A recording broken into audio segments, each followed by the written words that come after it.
Welcome, Domain Dave from CheapWineFighter.com with another wine review for a wine we wrote up on the CheapWineFighter.com website for a classic, affordable California Chardonnay. It's the Francis Coppola Diamond Collection Chardonnay 2019. 2019 is a good bit of age for a inexpensive Chardonnay. I think it's $15 or $16 on the Coppola website, and you can usually get it for $10 or $12 in most stores, and you can get it everywhere. It's popular, very popular, and it's popular for a good reason. It tastes good. Let me take a sip.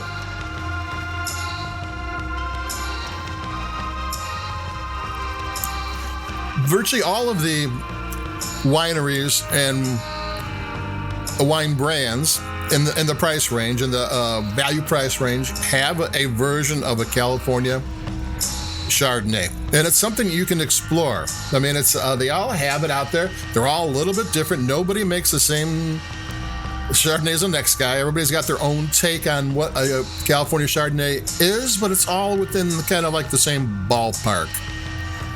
And it's usually bright fruit, ripe fruit.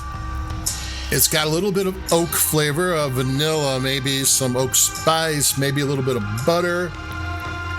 And a lot of times you're getting these coastal. This is coastal. It says California on the label, and that means that the grapes came from either the North Coast and the Central Coast. Because when you have the two big AVAs and they mix, it's then California. Or if there is some Lodi fruit and some Clarksburg fruit, which are single AVAs, they're not part of any greater AVA.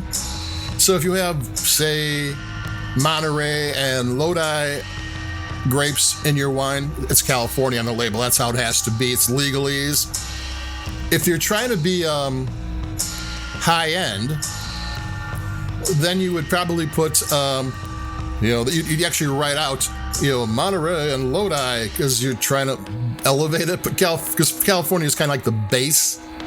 But I don't care. I mean, I expect the winemaker to pick out the best grapes. I'm not picking the grapes out. He is. If he doesn't do a good job, that's not going to be a good wine. So I don't get that caught up in it.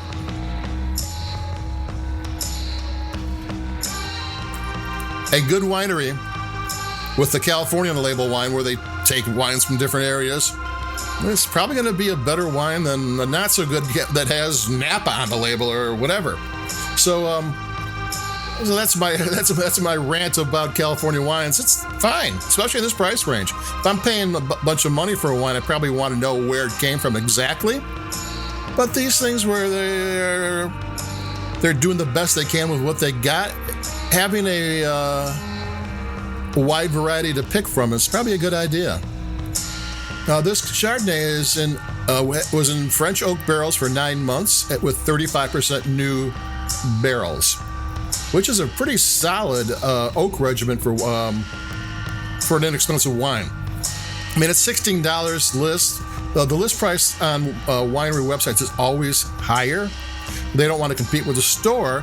And if you do happen to buy from their website, they're happy as could be, because most wineries make about half of what the sale price is. If you buy a wine for $15, they might make $7.50 on it. So if you go to the website and pay $16 for it, they're happy because they're going to make all $16. So that's how that works. So 9 months in French oak. French oak is a tighter grain than American oak. It's a little bit more subtle oak. You see a lot of American oak barrels in inexpensive wines, and actually in places like Spain and Italy do a lot of American oak too.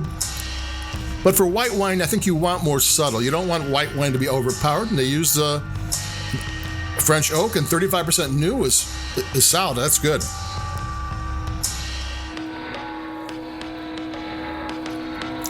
Take another sip. This is a very well-rounded wine. It's bright fruit. It's got good length. If you ever talk to a winemaker from Burgundy, where they make the Pinot Noirs and the Chardonnays, if you tell them it's got great acidity and terrific length, they are happy as could be, because that's the two things they want to do. And this wine, It's a warmer variety, and it's more rounded fruit. But it's got good length. The flavors just unfold, and they taste great. And the more you drink it, the better it tastes. As the wine opens up, that's pretty good. You know, the Coppola's version of a classic California Chardonnay is a good version of it. And a side note, Francis Ford Coppola sold off the winery and all their holdings to Delcato winery, family wines out of Lodi and Napa. They make Gnarly Head and Noble Vines and a bunch of other wines. They're still a family-owned winery, and they still make really good, inexpensive, affordable wines. And so they seem to be in good hands. So if you're a fan of Coppola wines, it's probably going to go on being good wines too. And Delcato just has a bigger reach now, which isn't a bad thing. So there you go. That's it from me, Domain Dave, from CheapWineFighter.com. Oh, here's the part where I have to do the FCC mandated like us where you like your podcasts. Thanks for listening. Stay safe, stay cool, stay dry because it's been raining. And I'll talk to everybody in a couple of days because it's summertime and it's time to drink. So adios, bye-bye, keep it cheap.